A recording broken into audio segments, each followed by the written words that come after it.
وعباد الرحمن الذين يمشون على الأرض هونا وإذا خاطبهم الجاهلون قالوا سلاما। রহমানের বান্দা হতে হলে প্রথম যে বৈশিষ্ট্য সেটা হলো এই, আল্লাহ পাক বলছেন রহমানের বান্দারা, আমার বান্দারা জমিনে চলাফেরা করে নম্রভাবে, জমিনের মধ্যে হাঁটে চলে বিচরণ করে নম্রভাবে ভদ্রভাবে, এবং যদি অজ্ঞ ব্যক্তিরা তাদের সাথে তর্ক করতে আসে, ঝগড়া করতে আসে, ফাসাদ করতে আসে, তারা বলে সালামান, সালাম, তোমাদের উপর শান্তি বর্ষিত হোক, আমরা জাহেলদের সাথে লড়াই করি না। রহমানের বান্দারা মানুষের সাথে লড়াই ঝগড়া ক্রন্দল এড়িয়ে চলে, বিনয়ের সাথে পথ চলে। সূরা বনী ইসরাঈল আল্লাহ পাক বলেছেন দম্ভ ভরে জমিনের বুকে বিচরণ করো না, ওয়ালা তামশি ফিল আরদি মারহা, জমিনের বুকে দম্ভ অহংকার করে চলো না। ইন্নাকা লান তাখরিকাল আরদা ওয়া লান তাবলুগাল জিবালা তুলা, তুমি মানুষ খুব তুচ্ছ, তুমি এই জমিনকে ধসিয়ে দিতে পারবে না আর পাহাড়ের উচ্চতায় পৌঁছাতে পারবে না। আপনারা পাহাড় আমাদের চেয়ে ভালো চিনেন না? মানুষ কি এই জমিনকে ধসাতে পারবে? পাহাড়ের সামনে, সুউচ্চ পাহাড়ের সামনে মানুষকে কি খুব ক্ষুদ্র দেখায় না? আল্লাহ পাক সেটাই বলছেন, দম্ভ ভরে চলো না, তুমি জমিনকে ধসিয়ে দিতে পারবে না। হে মানুষ, তুমি এতই ক্ষুদ্র এবং তুমি পাহাড়ের উচ্চতায় পৌঁছতে পারবে না। রহমানের বান্দার প্রথম বৈশিষ্ট্য হচ্ছে নম্র ভদ্রভাবে তারা সমাজে বিচরণ করে, এবং এটাই হচ্ছে সর্বোত্তম চরিত্রের বৈশিষ্ট্য। একটা হাদিস এসেছিল এভাবে যে একজন ব্যক্তি খুব দম্ভ ভরে চলছিল জমিনের মধ্যে, আল্লাহ রাব্বুল আলামিন তাকে সহ মাটিটাকে ধসিয়ে দিয়েছেন আযাব স্বরূপ, কিয়ামত পর্যন্ত সে মাটিতে ধসতেই থাকবে। সবাই বলি নাউযুবিল্লাহ। তো আমাদের হাঁটাগুলো ঠিক করতে হবে। এমনকি আমাদের নবী প্রিয় নবী মুহাম্মদ রাসূলুল্লাহ সাল্লাল্লাহু আলাইহি ওয়াসাল্লাম কিভাবে হাঁটতেন, হাদিসের মধ্যে এসেছে তিনি এমনভাবে হাঁটতেন মনে হতো তিনি উপর থেকে নিচে নামছেন। সামনের দিকে একটু ঝুঁকে হাঁটতেন, মনে হতো তিনি উপর থেকে নিচে হাঁটছেন। আর আমাদের হাঁটা চলাগুলো দেখবেন বুক ফুলিয়ে সিনা টান করে, মনে হয় দুনিয়াতে আমি একাই আছি আর কেউ নাই। আর যদি আল্লাহ পাক সামান্য কিছু ক্ষমতা দিয়ে বসেন তাহলে হাঁটা চলার যে বৈশিষ্ট্য দেখা যায়, তখন মনে হয় পুরো দুনিয়াটাই আমার আর কেউ নাই। এরপরে দেখবেন মেয়ে মানুষের হাঁটা, পুরুষের পোশাক পরে মেয়েরা এমনভাবে হাঁটবে দেখে মনে হবে দুনিয়াতে তারা একাই আছে আর কেউ নাই। হাঁটা চলা ঠিক করতে হবে, আল্লাহ পাক তৌফিক দান করুন। প্রথম বৈশিষ্ট্য। আর সমাজে অজ্ঞ জাহেলরা থাকবে। জাহেল কারা? যারা জাহেলিয়াতে থাকে তারা জাহেল। আলেমকে, যে ব্যক্তি ইলম অনুযায়ী আমল করে সে আলেম। জাহেলকে, যে জাহেলিয়াতের কাজ করে সে জাহেল। কথা কি বুঝতে পারছেন? জাহেলিয়াতের কাজ, যেমন কেউ যদি মদ খায় সে জাহেল, শিরক করে জাহেল। একজন ব্যক্তি বেদাআতি সে জাহেল। একজন ব্যক্তি ধরেন সুদখোর সে একটা জাহেল। একজন মেয়ে বেপর্দা সে জাহেল। একজন ব্যক্তি আল্লাহর হালালকে হারাম করছে, হারামকে হালাল করছে সে জাহেল। যে জাহেলিয়াতে লিপ্ত আছে এই ব্যক্তি জাহেল। তো জাহেলরা আল্লাহর বান্দাদেরকে কষ্ট দিতে চাইবে, গায়ে পড়ে কষ্ট দিতে চাইবে, তখন তারা বলবে সালাম, শান্তি বর্ষিত হোক তোমাদের উপরে। লা নাবতাগিল জাহিলুন, আমরা জাহেলদের সাথে ঝগড়া ফাসাদ করি না। আল্লাহ পাক আমাদের সবাইকে প্রথম বৈশিষ্ট্যটা অর্জন করার তৌফিক দান করুন, আমিন। দ্বিতীয় আয়াত আল্লাহ পাক বলছেন ওয়াল্লাযীনা ইয়াবিতুনা লিরাব্বিহিম সুজদান ওয়া কিয়ামা। রহমানের বান্দাদের দ্বিতীয় বৈশিষ্ট্য হচ্ছে তারা রাত্রি যাপন করে। রাত্রি এমনভাবে যাপন করে যে তারা সেজদায় আছে অথবা সলাতে দণ্ডায়মান আছে। এখানে তাহাজ্জুদের সলাতকে বোঝানো হয়েছে। মূলত রাতের সলাত মাগরিব এবং ইশার সলাত, কিন্তু রাত্রি যাপন বলতে বোঝানো হয় বিছানা থেকে উঠে, ঘুমানোর পর বিছানা থেকে উঠে আবার আল্লাহর সামনে দাঁড়ানো। এটা হচ্ছে শেষ রাতের সলাত বা তাহাজ্জুদের সলাত। আল্লাহ পাক আমাকে সহ আপনাদের সবাইকে আদায় করার তৌফিক দান করুন। একটা হাদিসের মধ্যে এসেছে যে রাসূলুল্লাহ সাল্লাল্লাহু আলাইহি ওয়াসাল্লাম বলেছেন শেষ রাতে, রাতের শেষ অংশে আল্লাহ রাব্বুল আলামিন প্রথম আসমানে নেমে আসেন। আল্লাহ কিভাবে নেমে আসেন এটার ব্যাখ্যা করার সামর্থ্য আমাদের নাই, ক্ষমতাও নাই, প্রয়োজনও নাই। এটা আল্লাহর শান, আল্লাহ পাক যেভাবে সেভাবেই নেমে এসে আল্লাহ পাক বলেন শেষ রাতে, কে আছো? কে আছো আমার কাছে কিছু চাইবে আমি তোমাকে দিব? কে আছো আমাকে ডাকবে আমি তোমার ডাকে সাড়া দিব?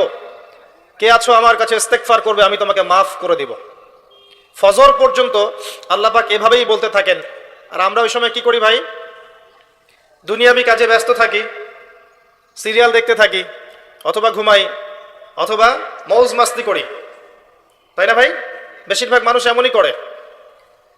জান্নাতে স্পেশাল কিছু কক্ষ আছে, স্পেশাল কিছু গুরফা থাকে না, কিছু স্পেশাল ঘরবাড়ি। কমন বাড়ি এক জিনিস, স্পেশাল বাড়ি আরেক জিনিস না? স্পেশাল বোঝেন কি আমার কথা? ভাষা বুঝতে পারছেন? আমি অবশ্য আপনাদের ভাষা বুঝি না, আপনারা আপোষে কি বলেন আমি বুঝি না। তো যাই হোক, আমি চেষ্টা করছি যে ভাষা সবাই বোঝে সেই ভাষাই ব্যবহার করার জন্যে।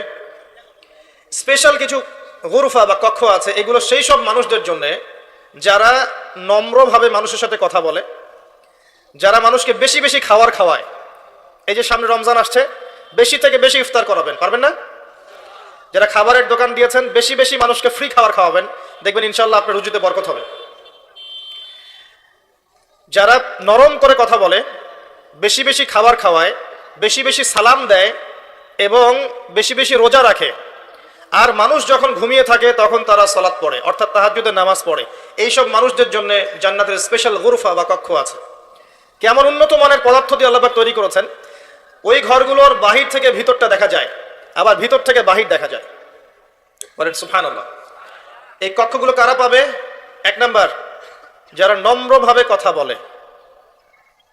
আর এই নম্রতা ভদ্রতা মানুষকে জোর করে শেখানো যায় না, যায়? এগুলো মানুষের বংশে থাকে, রক্তে থাকে, চরিত্রে থাকে। অনেক সময় দেখবেন একজন ব্যক্তির কাছে যদি সামান্য পরিমাণ ক্ষমতা চলে আসে, তার বডি ল্যাঙ্গুয়েজ, কথাবার্তা, চলাফেরা পরিবর্তন হয়ে যায়। আবার এমন অনেক মানুষ আছে যাদের হাতে বিশ্বের ক্ষমতা আসলেও তারা নম্রই থেকেছেন।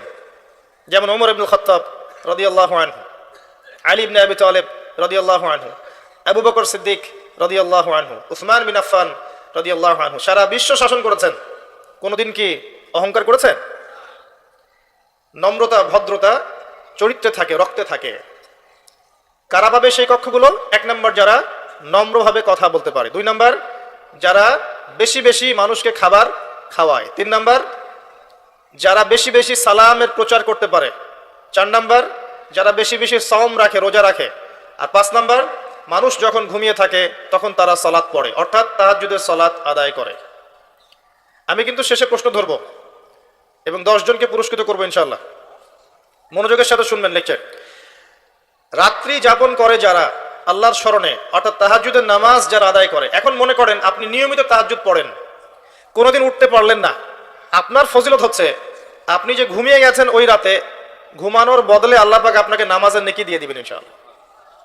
যারা নিয়মিত পড়ে, অন্তত পক্ষে 2টা রাকাত নামাজ পড়ে যদি ঘুমাতে পারেন, তাও রাতের নামাজের হক আদায় হবে ইনশাআল্লাহ।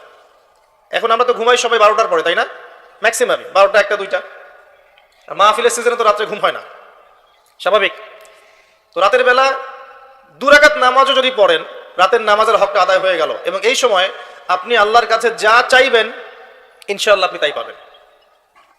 আল্লাহ পাক আহ্বান করতে থাকেন, কে আছো আমার কাছে চাইবে আমি দিব, কে আছো আমাকে ডাকবে আমি ডাকে সাড়া দিব, কে আছো আমার কাছে ইস্তেগফার করবে আমি তোমাকে মাফ করে দিব। আমরা দোয়া কবুলের জন্য অনেক সময় হুজুরদের কাছে ধন্না দেই, অথচ প্রত্যেক রাতেই আল্লাহ পাক আহ্বান করেন, আমাকে ডাকো আমি সাড়া দিব, চাও আমার কাছে আমি দিব, আমার কাছে দোয়া করো আমি দিব। যদি এটাও করতে না পারেন, অন্তত পক্ষে ঘুমানোর আগে সূরাতুল বাকারা এর শেষের 3টা আয়াত পড়ে ঘুমাবেন। কয়টা আয়াত? লিল্লাহি মা ফিস সামাওয়াতি ওয়া মা ফিল আরদ, এখান থেকে নিয়ে ফানসুরনা আলাল কওমিল কাফিরিন পর্যন্ত শেষের 3টা আয়াত পড়ে যদি ঘুমাতে পারেন, সারা রাত নফল নামাজের নেকি পাবেন ইনশাআল্লাহ। খুশি হচ্ছেন না নাকি আপনারা? সুবহানাল্লাহ কারো মুখ দিয়ে বের হচ্ছে না, ঘটনা কি? টাকা লাগবে নাকি বলতে? আচ্ছা, সূরা আলী ইমরান নাম শুনেছেন? এর শেষের 10টা আয়াতও যদি পড়ে ঘুমান ইনশাআল্লাহ এই নেকিটা পাবেন ইনশাআল্লাহ তাআলা। এছাড়াও রাত্রেবেলা পড়তে পারেন সূরা কাফিরুন, সূরা ফালাক, সূরা নাস, সূরা ইখলাস 3 বার করে, আয়াতুল কুরসি, আরো যদি সম্ভব হয় সূরাতুল মুলক। সূরা মুলক আপনাকে সূরা মুলক আপনাকে কবরের আযাব থেকে বাঁচাবে ইনশাআল্লাহ তাআলা। রহমানের বান্দাদের দ্বিতীয় বৈশিষ্ট্য হচ্ছে তারা রাত্রি জাগরণ করে। আল্লাহর স্মরণে দাঁড়ায় এবং সেজদা করে। আর সেজদায় বেশি বেশি দোয়া করবেন, নামাজের সেজদায় বেশি থেকে বেশি দোয়া করবেন, কারণ আল্লাহর রাসূল সাল্লাল্লাহু আলাইহি ওয়াসাল্লাম বলেছেন যে বান্দা সেজদায় আল্লাহর যত কাছে থাকে অন্য কোনো সময় সে এত কাছে থাকতে পারবে না। অতএব তোমরা এই সময় বেশি বেশি দোয়া করো, যা চাইবেন তাই পাবেন ইনশাআল্লাহ। সেজদারত অবস্থায় কি দোয়া করবেন? কোরআন এবং সুন্নাহ থেকে যতগুলো দোয়া আছে আপনি করতে পারবেন ইনশাআল্লাহ। সবচেয়ে সহজ বুদ্ধি বলছি, হিসনুল মুসলিম একটা বই আছে, কি নাম বলেন? হিসনুল মুসলিম বইটা অ্যাপসও পাওয়া যায়, গুগল প্লে স্টোরে অ্যাপস আছে। অ্যাপস তো বোঝেন? অ্যাপস বোঝেন এই যুগে মানুষ আছে নাকি? ওখানেও আছে হিসনুল মুসলিম বইটা, কিনেন অথবা ডাউনলোড করে নেন, দেখবেন সেখানে সমস্ত দোয়াগুলো দেয়া আছে। কোন কোন দোয়া আপনার প্রয়োজন সব দেয়া আছে, নিজের জন্য, পরিবারের জন্য, সমাজের জন্য, রাষ্ট্রের জন্য, শত্রুর সাথে, মিত্রর সাথে, সব দোয়া আপনি সেখানে পাবেন ইনশাআল্লাহ তাআলা। দোয়াগুলো করা যাবে ইনশাআল্লাহ। আর কিছু আমল নিয়মিত করবেন, মাহফিলে ওয়াদা করে যান। একটা হচ্ছে ডেইলি 100 বার সুবহানাল্লাহ বলবেন, পারা যাবে ইনশাআল্লাহ। প্রত্যেকদিন 100 বার বলবেন আস্তাগফিরুল্লাহ ওয়া আতুবু ইলাইহি, পারা যাবে? বলার চেষ্টা করবেন 100 বার সুবহানাল্লাহি ওয়া বিহামদিহি সুবহানাল্লাহিল আযীম, পারা যাবে? যদি বলেন সুবহানাল্লাহিল আযীম ওয়া বিহামদিহি, একবার বললে আপনার জন্য জান্নাতে খেজুর গাছ নির্মাণ করা হবে। জমি আপনাকে দিয়ে দেওয়া হয়েছে, আপনি বাগান বানাতে পারবেন এখানে বসে বসে, দুনিয়াতে বসে বসে পড়বেন সুবহানাল্লাহি ওয়া বিহামদিহি সুবহানাল্লাহিল আযীম, সুবহানাল্লাহিল আযীম ওয়া বিহামদিহি। আপনার জান্নাতে গাছ রোপণ হয়ে যাবে ইনশাআল্লাহ তাআলা। প্রত্যেকদিন 10 বার, সকালে 10 বার, সন্ধ্যায় 10 বার দরুদ শরীফ পড়া যাবে। এতটুকু বলা যাবে আল্লাহুম্মা সাল্লি আলা মুহাম্মাদ ওয়া সাল্লিম, আল্লাহুম্মা সাল্লি আলা মুহাম্মাদ ওয়া সাল্লিম, এতটুকু বলা যাবে ইনশাআল্লাহ। বেশি থেকে বেশি বলতে পারবেন চলতে ফিরতে, লা হাওলা ওয়ালা কুওয়াতা ইল্লা বিল্লাহ বলা যাবে। আল্লাহর স্মরণে বলা যাবে হাসবি আল্লাহ ওয়া নি'মাল ওয়াকিল, পড়া যাবে। চলতে ফিরতে পড়া যাবে আলহামদুলিল্লাহ, আল্লাহু আকবার পড়া যাবে, লা ইলাহা ইল্লাল্লাহ পড়া যাবে ইনশাআল্লাহ। আল্লাহ পাক তৌফিক দান করুন। তাহলে রহমানের বান্দার দ্বিতীয় বৈশিষ্ট্য, রাতের বেলা তারা সালাত আদায় করে এবং তারা এই দোয়াটা করে। কোন দোয়াটা? তৃতীয় আয়াতে আল্লাহ পাক বলছেন ওয়াল্লাযীনা ইয়াকুলুন, এবং যারা বলে, কি বলে? রব্বানা সরিফ আন্না আযাব জাহান্নাম ইন্না আযাবাহা কানা গরামা ইন্নাহা সাআত মুস্তাকাররা ওয়া মুকামা। আল্লাহ পাক বলছেন রহমানের বান্দারা রাত্রি জাগরণ করে, সেজদা দেয়, কিয়াম করে এবং এই দোয়াটা করে, রব্বানা, হে আমাদের প্রতিপালক, ইসরিফ আন্না আযাব জাহান্নাম, আমাদেরকে জাহান্নামের আযাব থেকে বাঁচান, আমাদেরকে জাহান্নামের আগুন থেকে হেফাজত করুন, রক্ষা করুন। ইন্না আযাবাহা কানা গরামা, নিঃসন্দেহে জাহান্নামের শাস্তি প্রচন্ড ভয়ঙ্কর। অর্থাৎ সেজদায় তারা আল্লাহর কাছে জাহান্নামের আগুন থেকে আশ্রয় চায়। এই দোয়া না করতে পারলেও এটা তো বলতে পারেন আল্লাহুম্মা আতিনা ফিদ দুনিয়া হাসানা ওয়া ফিল আখিরাতি হাসানা ওয়া কিনা আযাবান নার, এই তো এটাও হয়ে গেল। অথবা সকালে সন্ধ্যায় 7 বার বলতে পারবেন আল্লাহুম্মা আজিরনি মিনান নার, আল্লাহুম্মা আজিরনি মিনান নার। ইনশাআল্লাহ ওই ব্যক্তি সারা দিনে মারা গেলে জাহান্নাম থেকে বেঁচে যাবে, রাতের বেলা মারা গেলে জাহান্নাম থেকে বেঁচে যাবে ইনশাআল্লাহ। সবচেয়ে সহজ এটা, আল্লাহুম্মা আজিরনি মিনান নার। অথবা এটাও বলতে পারেন রব্বানা আসরিফ আন্না আযাব জাহান্নাম ইন্না আযাবাহা কানা গরামা। আসেন, জাহান্নাম নিয়ে বর্ণনা দিতে গেলে আজকে সারা রাত চলে যাবে। কয়েকটা শাস্তি বলি, কয়েকটা, যেই শাস্তিগুলো রাসূলুল্লাহ সাল্লাল্লাহু আলাইহি ওয়াসাল্লাম মেরাজের রাতে গিয়ে দেখে এসেছেন। মেরাজুন নবীর সময় চলছে না এখন। গতকালকে আমি এই বিষয়ে বিস্তারিত আলোচনা করেছি, এই জন্য আমি এখানে বিস্তারিত কথা বললাম না। শুধু এতটুকু বলছি, মেরাজের রাতে নবী সাল্লাল্লাহু আলাইহি ওয়াসাল্লাম যে শাস্তিগুলো দেখে এসেছেন তার কয়েকটা বলছি আপনাকে। জাহান্নামের শাস্তি, এটা এখন কোথায় দেয়া হচ্ছে? দেয়া হচ্ছে সিজ্জিনে। কোথায়? বারজাখের জীবনে। এই জীবনটা আপনি ব্যাখ্যা করতে পারবেন না বিজ্ঞান দিয়ে, কারণ বিজ্ঞান অতদূর পর্যন্ত দৌড়াতে পারেনি এখনো। কথা বুঝতে পারছেন? আমি তো বারবার বলি, বিজ্ঞানকে জিজ্ঞাসা করবেন রূহ বা আত্মা কাকে বলে, শেষ, দৌড় শেষ। রূহ বা আত্মা কাকে বলে? এটা কি কঠিন না তরল না বায়বীয় নাকি? এটা জিজ্ঞাসা করেন সায়েন্সকে, উত্তর দিতে পারবে? একজন ব্যক্তি জীবিত, একজন মৃত, কি নাই? মৃত মানুষের মধ্যে কি নাই? রূহ নাই, আত্মা নাই। এটা কেউ ব্যাখ্যা করতে পারবে? ও গবেষণাগারে প্রমাণ করতে পারবে? তাহলে যে এটাই পারে না, কমন কিছু প্রশ্নের উত্তর দিতে পারে না, সায়েন্টিফিক আর টেকনোলজিক্যাল রেভলিউশন দেখে ওর পিছনে নাচার কোনো মানে আছে? যদি বলে মোসাফা করবো না, তাহলে কি মোসাফা করবো না? ও বলছে মোসাফা করবেন না, অসুস্থ হয়ে যাবেন। প্রতিদিন 100 মানুষের সাথে মোসাফা করি, আল্লাহ পাকের রহমতে অসুস্থ হয়নি। ও সত্য না আল্লাহ সত্য? আশ্চর্য বিষয়, আমরা এখন এমন একটা কনসেপ্ট লালন করি যে ও যা বলবে তাই সত্য। ও যদি বলে যে পৃথিবী থেকে অনেক দূরে একটা গ্রহের সন্ধান পাওয়া গেছে যেখানে হুর আছে, তারপরে যে নদী আছে মধুর নদী, তারপর কি দুধের নদী, শরাবের নদী, সোনা দিয়ে সেই গ্রহটা বানানো, মতি জহরত আছে, মানুষ বলবে হ্যাঁ ঠিক এটা আছে, তাই বলবে না? মানুষের মাথা এখন এমন হয়ে গেছে, মানুষের মাইন্ডসেটটা এখন এমন হয়ে গেছে, ও না বললে কোনো কিছু সত্য না। তো আল্লাহ পাক যে বলেছেন কোরআনের জান্নাতের কথা, বিশ্বাস করা যায় না? ও বললে তারপর বিশ্বাস করবেন? এই শিরকি আকীদাটা বাদ দেন। বৈজ্ঞানিকভাবে সবকিছু ব্যাখ্যা করা যাবে এটা জরুরি না। এমন অনেক বিষয় আছে যেগুলোকে আপনি সায়েন্টিফিক্যালি ব্যাখ্যা করতে পারবেন না। ফর এক্সাম্পল, আত্মা কাকে বলে পারবেন না? স্বপ্ন পারবেন না? ঘুম পারবেন না? কবরের আযাব পারবেন না? অনেক বিষয় আছে, লক্ষ লক্ষ কোটি কোটি বিষয় আছে। বরং অল্প কিছু বিষয় সে ব্যাখ্যা করতে পেরেছে, তাতেই আমরা এখন তাকে ইলাহ বানিয়ে নিয়েছি যে সে যা বলবে তাই সত্য। জি না, এটা শিরক। এটা কি? এটা মুসলিমদের মধ্যে শিরকি আকীদা ঢুকে গেছে একটা। আচ্ছা আসেন ওইদিকে না যাই। মেরাজের রাতে নবী করিম সাল্লাল্লাহু আলাইহি ওয়াসাল্লাম কিছু শাস্তি দেখে এসেছিলেন বারজাখের জীবনে। তিনি আসছেন, দেখছেন একজন ফেরেশতা যার মুখে হাসি নাই। কি নাই? তার নাম জিজ্ঞেস করা হলো, বলা হলো তার নাম হচ্ছে মালেক। কি নাম? মালেক। সূরা যুখরুফের মধ্যে তার কথা আছে। জিবরাইল আলাইহিস সালামকে বলা হচ্ছে যে তার মুখে হাসি নাই কেন? তিনি বলছেন আল্লাহ পাক মালেক নামক এই ফেরেশতাকে আমরা দোয়া করি আমরা যেন তার সাক্ষাৎ না পাই, জাহান্নামের প্রহরী হিসেবে সৃষ্টি করেছেন। যেদিন থেকে আল্লাহ পাক তাকে এই দায়িত্ব দিয়েছেন তার মুখের হাসি চলে গেছে। কথা বুঝতে পারছেন? নবী সাল্লাল্লাহু আলাইহি ওয়াসাল্লাম জাহান্নাম দেখলেন, তাকে দেখানো হলো।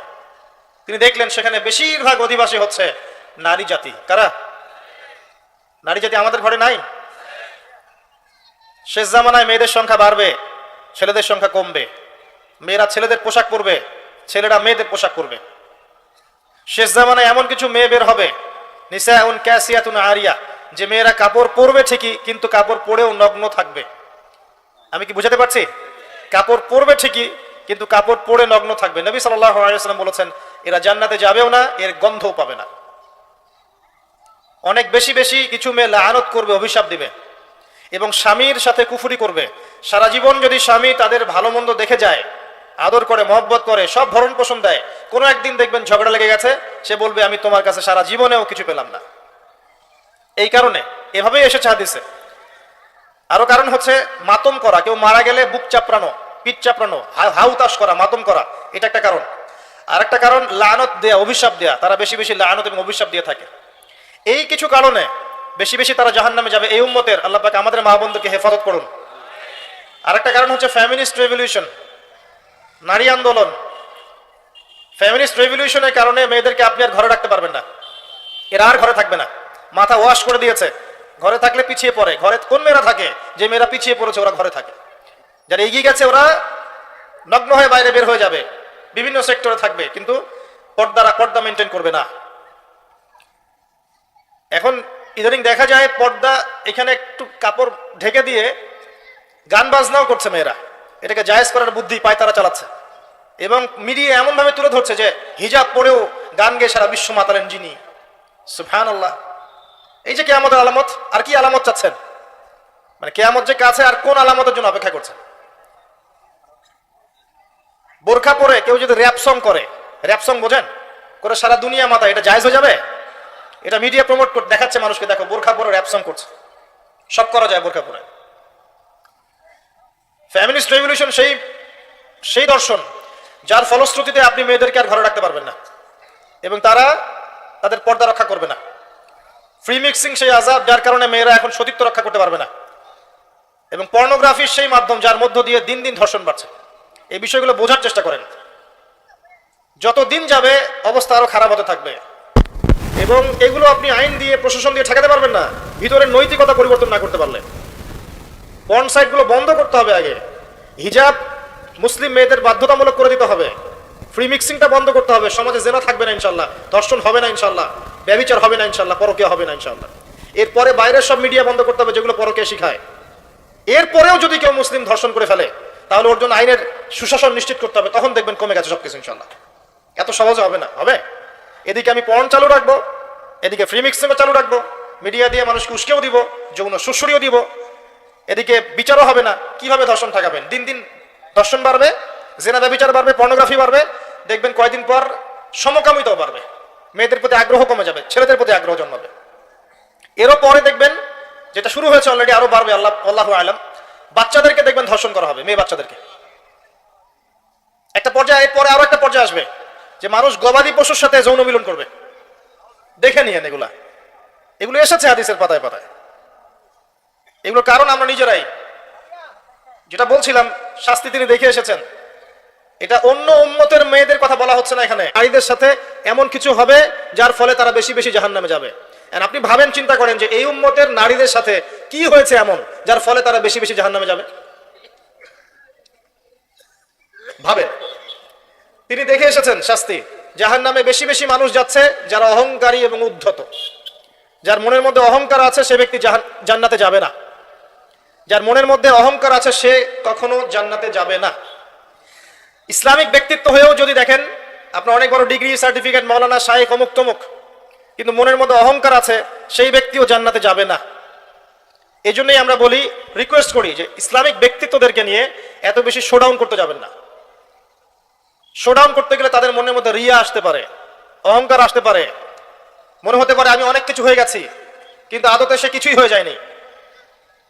এগুলো মানুষের মধ্যে অহংকার নিয়ে আসে, রিয়া নিয়ে আসে। এটা কত সূক্ষ্ম জানেন? অন্ধকার রাত, অন্ধকার রাত, তার মধ্যে কালো পাথর, এই কালো পাথরে কালো পিঁপড়া হেঁটে যাচ্ছে, আপনি কি তাকে দেখতে পারবেন? এই হচ্ছে রিয়া এবং অহংকারের এক্সাম্পল দিয়েছেন নবী সাল্লাল্লাহু আলাইহি ওয়াসাল্লাম। এগুলো বন্ধ করে দেন, আপনাদেরকে আল্লাহ বোঝার তৌফিক দান করুন। আমরা সবাই আল্লাহর বান্দা, সবাইকে আল্লাহর কাছে ফিরে যেতে হবে। কেউ বলতে পারবো না যে আমি জান্নাতে যাচ্ছি, ও জাহান্নামে যাবে, পারবে? যাদেরকে নিয়ে বাড়াবাড়ি করছেন, অনেক সময় দেখা যাবে তারই পরকালের ঠিক নাই।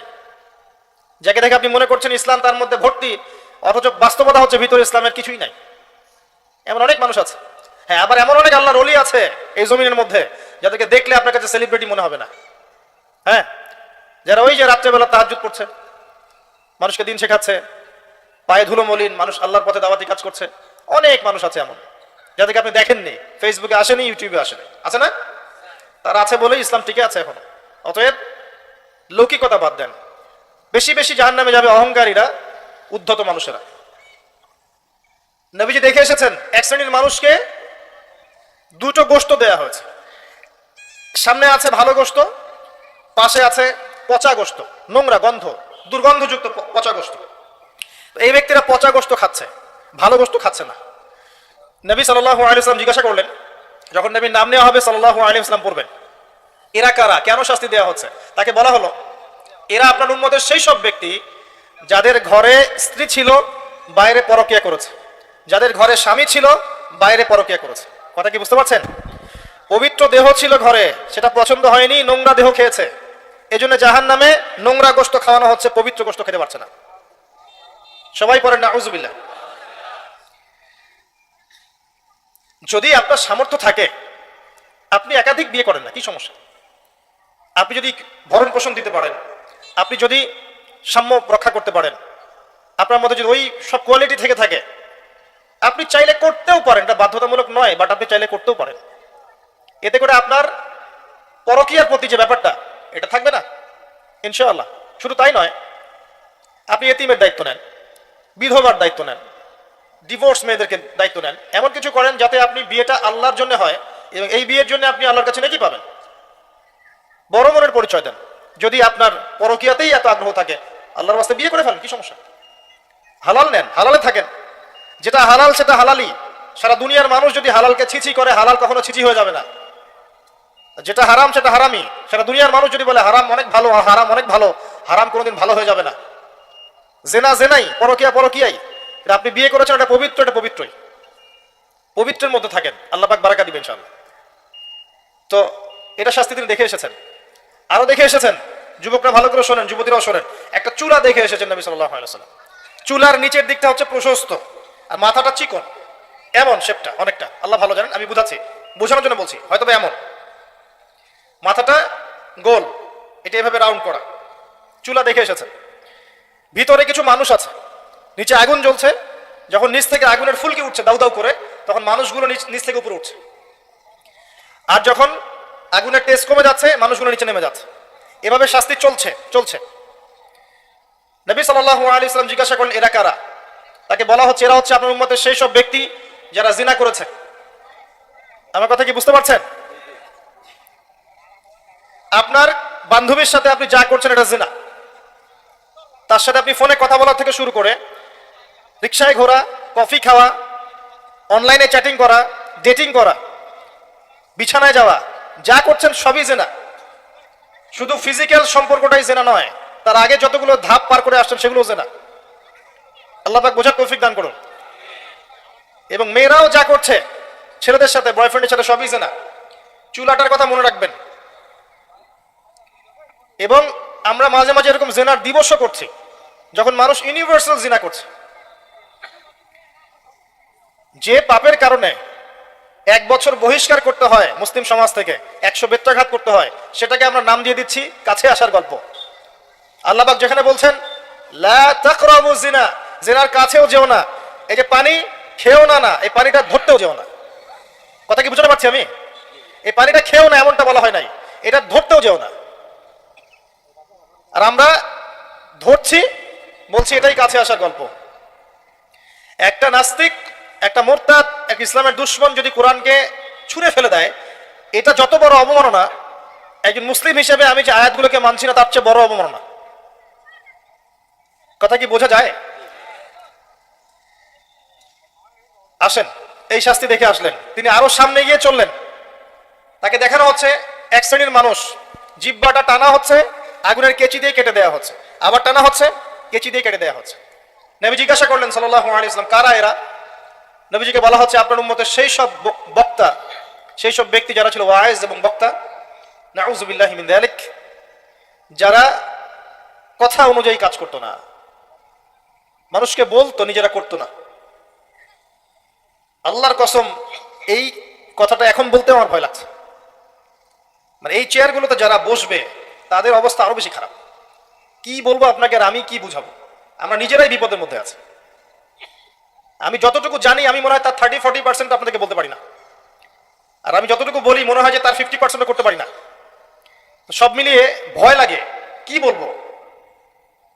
এই জন্য অতটুকুই বলতে চেষ্টা করি যেটা আমি করি, তার মধ্যে অনেক গ্যাপস থেকে যায়। আল্লাহ পাকের কাছে দোয়া করি আল্লাহ যেন মাফ করে দেন। খুব ডিফিকাল্ট। এটা হচ্ছে তাদের কথা যারা কোরআন সুন্নাহর জ্ঞান নিয়ে কথা বলছে, আর যাদের এইসব জ্ঞানই নাই, জাহেল মূর্খ, এরা যখন জনগণকে নিয়ে কথা বলে তখন তাদের কি অবস্থা হতে পারে চিন্তা করেন। তিনি আরো সামনে এগিয়ে গেলেন, দেখলেন এক শ্রেণীর মানুষ শুয়ে আছে, মাথার সামনে কিছু ফেরেশতা, পাথর আছে হাতে, পাথর, মাথা ফাটিয়ে দেওয়া হচ্ছে, মাথা চূর্ণ বিচূর্ণ হয়ে যাচ্ছে, পাথরটা ছিটকে দূরে চলে যাচ্ছে, আবার পাথর নিয়ে আসা হচ্ছে, এই সময় মাথা আবার জোড়া লেগে যাচ্ছে, আবার মাথা ফাটিয়ে দেওয়া হচ্ছে। এরা কারা? নবী সাল্লাল্লাহু আলাইহি ওয়াসাল্লামকে বলা হলো এরা আপনার উম্মতের সেই সব ব্যক্তি যারা আজান শুনতো, নামাজ না পড়ে ঘুমিয়ে থাকতো। আছে আমাদের মধ্যে এমন ব্যক্তি?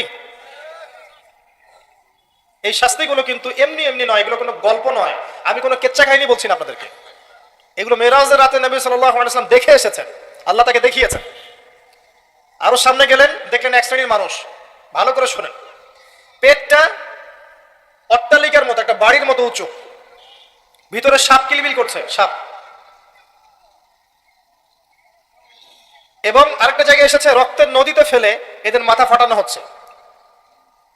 আরেকটা জায়গায় এসেছে পাথর খাচ্ছে। 3টে কথা এসেছে।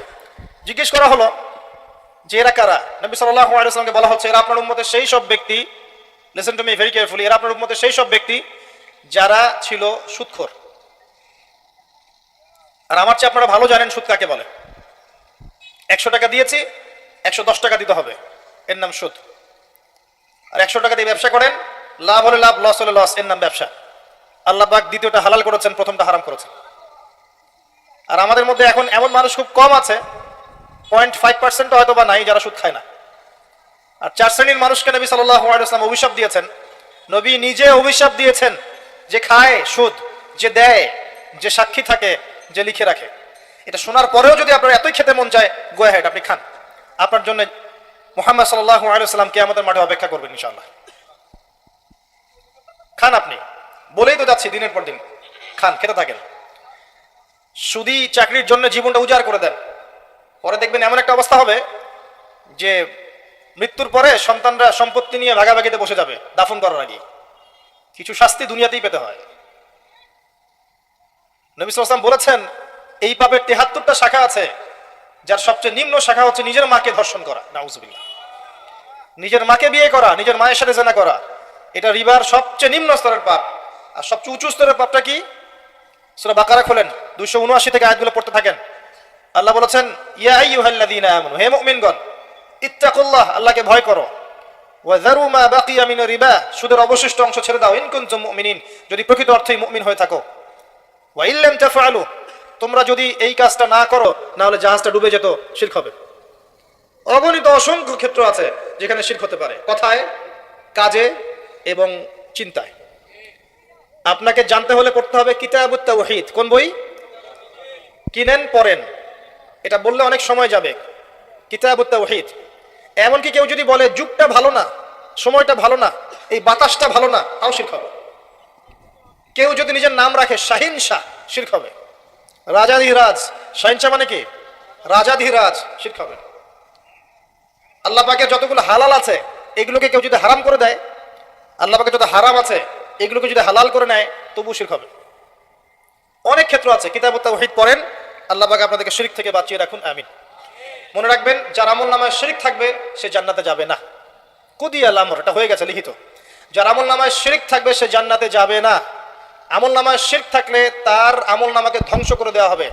লাইন আশরাকতা লা ইয়াহবাতান্না আমালুক, আল্লাহ পাক বলেছেন সূরা জুমারের মধ্যে। এই উম্মতের বেশিরভাগ মানুষ শিরকের কারণে জাহান্নামে যাবে, প্রতি ১,৯৯৯ জন। কিন্তু সুসংবাদ হচ্ছে এই, যে ব্যক্তি শিরক করবে না, যে ব্যক্তি শিরক করবে না, তার অনেক বড় বড় গুনাহ থাকলেও আল্লাহ পাক সব মাফ করতে পারেন ইনশাআল্লাহ। আল্লাহ পাক হাদিসে কুদসিতে বলেছেন, হে আদম সন্তান, তুমি আমার সামনে আসমান এবং জমিন সমান পাপ নিয়েও যদি আসো, কিন্তু আমার সাথে শিরক করো নাই, আমি আল্লাহ তোমার সামনে আসমান জমিন সমান ক্ষমা নিয়ে হাজির হব। মিরাজের রাতে নবী সাল্লাল্লাহু আলাইহি ওয়াসাল্লামের সাথে আল্লাহ পাকের যে কয়েকটা কথা হয়েছে, তার মধ্যে একটা হচ্ছে এরকম যে আল্লাহ পাক ৩টা হাদিয়া দিয়েছেন। কয়টা হাদিয়া? একটা হচ্ছে ৫০ ওয়াক্ত নামাজ, যেটাকে কমিয়ে ৫ ওয়াক্ত আনা হয়েছে, কিন্তু ৫ ওয়াক্ত পড়লে ৫০ ওয়াক্তের নেকি পাবেন। এই উম্মতের যে কোনো ভালো কাজকে ১০ দিয়ে গুণ করে দেওয়া হবে, এটা ১ নাম্বার। দুই নাম্বার হচ্ছে সূরা বাকারার শেষের ৩টা আয়াত। কয়টা আয়াত? শেষের ৩ আয়াত। এবং ৩, আল্লাহ পাক বলেছেন, হে নবী, আপনার উম্মতের কেউ যদি শিরক না করে, ইনশাআল্লাহ আমি তার সমস্ত গুনাহ মাফ করতে পারি। আল্লাহ পাক আমাদের সবাইকে শিরক থেকে বাঁচিয়ে রাখুন, আমিন। ওয়ালা ইয়াকতুলুনা আন-নাফস আল্লাতী হারামাল্লাহু ইল্লা বিল হক। রহমানের বান্দাদের অন্যতম বৈশিষ্ট্য হচ্ছে তারা মানুষকে অন্যায়ভাবে হত্যা করে না, ইল্লা বিল হক। যখন হত্যার হক থাকবে তখন আলাদা বিষয়। ইসলামে যেমন কেউ যদি মুরতাদ হয়ে যায় তখন তার মৃত্যুদণ্ড দেওয়া জায়েজ। কেউ যদি কাউকে হত্যা করে তখন তার কিসাস করা জায়েজ। কেউ যদি বিবাহিত ব্যক্তি হয়ে ব্যভিচার করে তখন তাকে হত্যা করা, রজম করা জায়েজ। এরকম ইল্লা বিল হক, যেখানে হক আছে এগুলো বাদ দিয়ে অন্যায়ভাবে তারা মানুষকে হত্যা করবে না।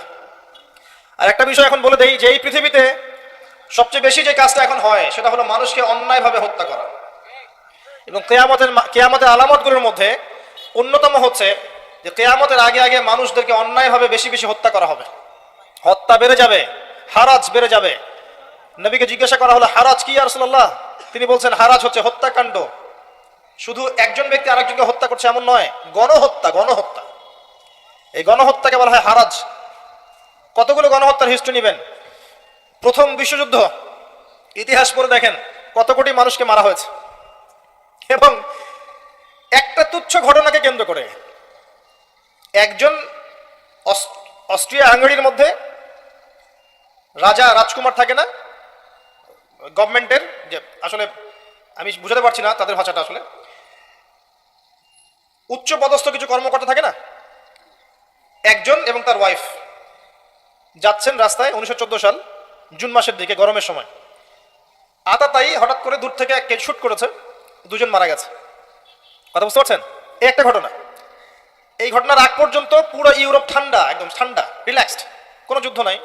শুধুমাত্র জার্মানির সাথে ওই ফ্রান্সের একটু যুদ্ধ চলছিল 1882 সাল থেকে শুরু করে, এমনি ঠান্ডা ছিল, নর্মাল। এই ঘটনাটা ঘটলো, ঘটার পরে অস্ট্রিয়া হাঙ্গেরি 14 দিন পরে হামলা করলো তার পাশের দেশটাকে। কথা বুঝতে পারছেন? এবার এই যে পাশের দেশ, এই দেশের মিত্র রাষ্ট্র হচ্ছে রাশিয়া। সে তার পাশে এসে দাঁড়ালো যে আমার বন্ধুকে কেন আক্রমণ করা হচ্ছে, আমি পাশে দাঁড়াবো। কথা বুঝতে পারছেন? এবার রাশিয়ার সাথে আবার বন্ধুত্ব এদিকে ফ্রান্সের, সেও আবার এদিক থেকে হামলা শুরু করলো। এখন অস্ট্রিয়া হাঙ্গেরির বন্ধু হচ্ছে জার্মানি, জার্মানি আবার এর সাথে যোগ দিল। দেখেন, একটা ঘটনা থেকে আস্তে আস্তে এই দুই দেশ 2 থেকে 3, 3 থেকে 4, 4 থেকে 5, 5 থেকে 6, তারপরে আবার আসলো এদিকে বুলগেরিয়া, সরি ভুল বলেছে, বেলজিয়াম, বুলগেরিয়া না, বেলজিয়াম। তারপরে আসলো ব্রিটেন, শেষের দিকে ইউএসএ। একটা করে দেশ, ম্যাসাকার। 10 বছরের মধ্যে এখানে কয়েক কোটি মানুষ শেষ। ফার্স্ট ওয়ার্ল্ড ওয়ার পড়ে দেখেন হিস্ট্রিগুলো, শুধু এখানেই কয়েক কোটি মানুষ মারা গেছে। সেকেন্ড ওয়ার্ল্ড ওয়ার, ওখানে গিয়ে দেখেন, ওখানে আরো বেশি মানুষ, এর চেয়ে ডাবল মানুষ এখানে মারা গেছে। এবং এই যুদ্ধগুলো কিন্তু মুসলিমরা লাগায়নি, ভাগ্যিস। যখন আমাদের ইসলামের ইতিহাসে জিহাদের কিছু থাকে, ওগুলোকে তুলে তুলে নিয়ে ইসলামকে বিতর্কিত করে, অথচ ওদের পুরো হিস্ট্রি জুড়েই হত্যাকাণ্ড। এরপরেও দেখবেন ভিয়েতনামে, চায়নায়, মাও সেতুংয়ের সময়, ওইদিকে লেনিন স্ট্যালিনের সময়, সোভিয়েত ইউনিয়নে, এখনকার প্যালেস্টাইনে, এদিকে ইরাকে, যে সিরিয়ায়, আপনার এই যে লেবাননে, জর্ডানে, এই যে ইরানে, এইদিকে আপনাদের তো এই পাশেই আছে ওই যে আরাকানে, প্রতিটা জায়গায় যে অসংখ্য মানুষকে নির্বিচারে হত্যা করা হয়েছে। এগুলোর বিষয়ে মানবতার ধ্বজাধারীরা চুপ, কারণ রক্ত যেহেতু মুসলিমের। আল্লাহ পাক বলছেন রহমানের বান্দারা অন্যায়ভাবে কাউকে হত্যা করবে না। আপনাদেরকে তথ্য দিই একটা, রাসূলুল্লাহ সাল্লাল্লাহু আলাইহি ওয়াসাল্লাম যখন জীবিত ছিলেন এবং 4 খলিফার সময় পর্যন্ত সব মিলিয়ে হয়তো বা 100টা বা 110টার মতো যুদ্ধ হয়েছে। কথা বুঝতে পারছেন? 23 বছর নবী সাল্লাল্লাহু আলাইহি ওয়াসাল্লামের নবুয়ত জীবন, তারপরে আরো 30 বছর খেলাফত, আবু বকর, ওমর, উসমান, আলী রাদিয়াল্লাহু আনহুম আজমাইন। এই যে প্রায় 30, 20, 50, 3, 53, এই 53 বছরের যে ঘটনা, এই 53 বছরের মধ্যে হয়তো দেখবেন আপনি 100 থেকে 110-20টা যুদ্ধ হচ্ছে হাইয়েস্ট। এবং এর মধ্যে সব মিলিয়ে 10,000 মানুষও মারা যায় নাই। আমার কথা কি বুঝতে পারছেন? সব মিলিয়ে, শত্রু মিত্র সব মিলিয়ে 10,000 মানুষও মারা যায় নাই। হিস্ট্রি ঘেটে দেখেন, শুধু ফার্স্ট ওয়ার্ল্ড ওয়ারেই এরা কয়েক কোটি মানুষকে হত্যা করেছে। তারপরে এরাই মুসলিমদেরকে বলবে মুসলিমরা জঙ্গি, মুসলিমরা সন্ত্রাসী। আর আমরা এগুলো গিলবো, হজম করব। ইসলাম কখনো অন্যায়ভাবে মানুষকে হত্যা করা শেখায়? ইসলাম কখনো এটাও শিখিয়েছে জোর করে কাউকে মুসলিম বানাতে হবে? একজন মানুষ ইসলাম কবুল করবে না, তাকে কি জোর করে কবুল করানো যাবে? জায়েজ আছে? কোন আলেম বলেছে জায়েজ আছে? আল্লাহ নিজে বলছেন রহমানের বান্দা হতে হলে অন্যায়ভাবে কাউকে হত্যা করা যাবে না। সব সমস্যা ইসলামের সাথে, আর আমরা এগুলো হজম করি আর গিলি, কারণ আমরাও টেবিল উল্টাতে পারছি না। পড়াশোনা করেন, জ্ঞান অর্জন করেন, দেখবেন পৃথিবীতে একমাত্র শান্তি মানবতা রিলিজনের নাম কি? কোনো সন্দেহ আছে? কোনো সন্দেহ নাই। আল্লাহ পাক আমাদেরকে প্রকৃত মুসলিম হওয়ার তৌফিক দান করুন।